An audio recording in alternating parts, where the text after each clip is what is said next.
कांग्रेस के जमाने में कमेटियां होती थी जो थप्पा लगाती थी।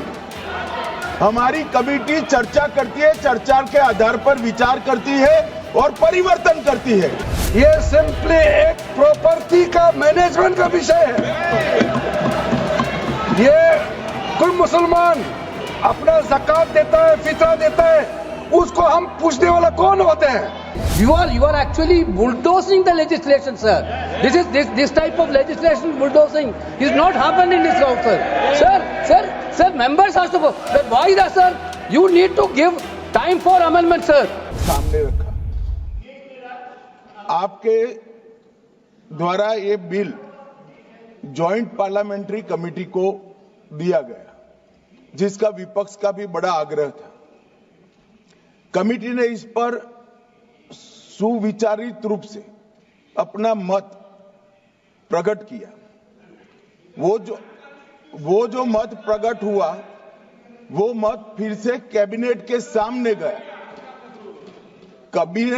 कमेटी के जो सुझाव थे, ये भारत सरकार की कैबिनेट ने स्वीकार किए और अमेंडमेंट के रूप में किरण रिजिजू जी लेकर आए।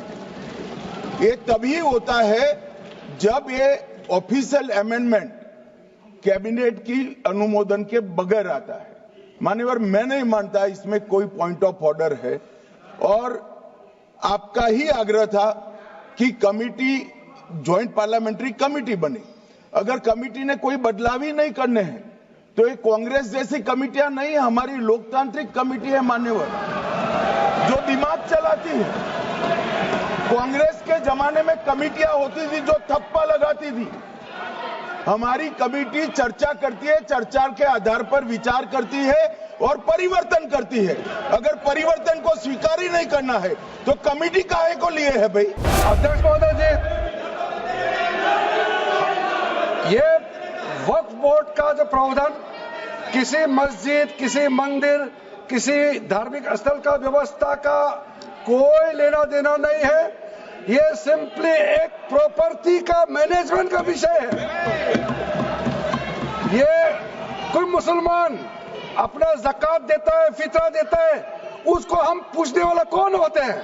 ये आपका धार्मिक भावना से जुड़े हुए चीज है, उसमें सरकार का कोई लेना देना नहीं है। लेकिन ये वक्फ प्रॉपर्टी का मामला है, लेकिन वक्फ प्रॉपर्टी का मैनेजमेंट करता है, मुतवालिज करता है। ये आपको इतना बेसिक ये फर्क जो है अगर समझ में नहीं आते या जानबूझ करके आप नहीं समझना चाहते हैं तो मेरे पास इसका कोई इलाज नहीं है। अध्यक्ष महोदय जी, ये आपके माध्यम से मैं फिर से कहना चाहता हूं कि ये सर क्या ये ऐसा बहस नहीं होता है जी।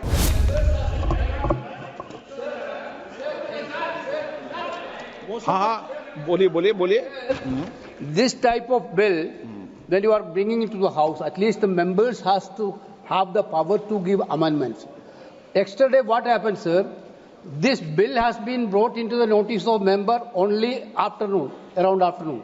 Then the amendment time will be ceased till 3:30. Then how can the members move amendments, sir? This is basically you are actually bulldozing the legislation, sir. This type of legislation bulldozing is not happened in this house, sir. Sir, members have to. Why that, sir? You need to give time for amendment, sir. Sir, there are several provisions to be given amendment. There is no time at all. Okay, आप सुनिए। आप बैठिए, एक विषय मैं दे दूं।